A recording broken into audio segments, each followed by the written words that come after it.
কিচেনের রান্না ঘ্যাটকলের ডাটা আলু চিংড়ি মাছ দিয়ে। তার জন্য ঘ্যাটকলের ডাটাটাকে আগে আমি কেটে নিয়ে এটা সিদ্ধ করে নিয়েছি। এবার চিংড়ি মাছ দিয়ে এটা কি করে রান্না করতে হয় সেটা দেখাচ্ছি। ঘ্যাটকলের ডাটা আর আলু দিয়ে রান্নার জন্য চিংড়ি মাছগুলোকে আমি ভেজে নিচ্ছি।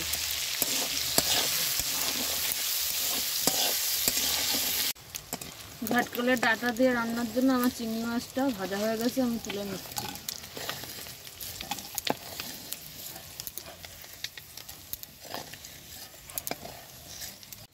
ঘ্যাটকলের ডাটা রান্নার জন্য প্রথমে কালো জিরে ফোড়ন দিয়ে দিচ্ছি।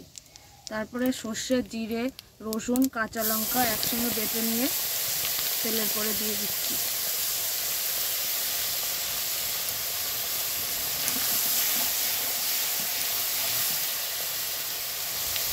দিচ্ছি লবণ,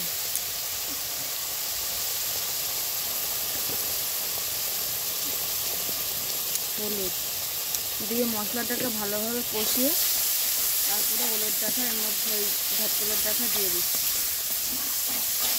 মশলাটা আমার কষানো হয়ে গেছে, এবার এর মধ্যে একটু গোলমরিচের গুঁড়ো দিয়ে দিচ্ছি।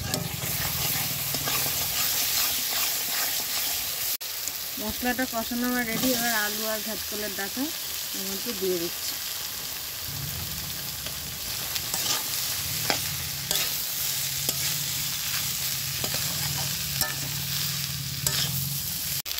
এরকম ভাজা ভাজা অবস্থায় তারপরে চিংড়ি মাছগুলো দিয়ে কিছুক্ষণ নাড়িয়ে নামিয়ে দিতে হবে।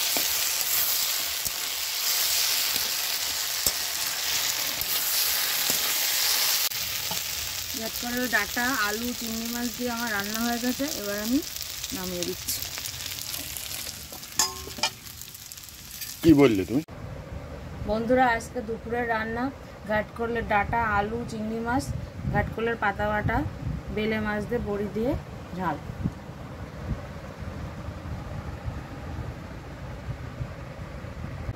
ভিডিওটা দেখার জন্য সবাইকে ধন্যবাদ।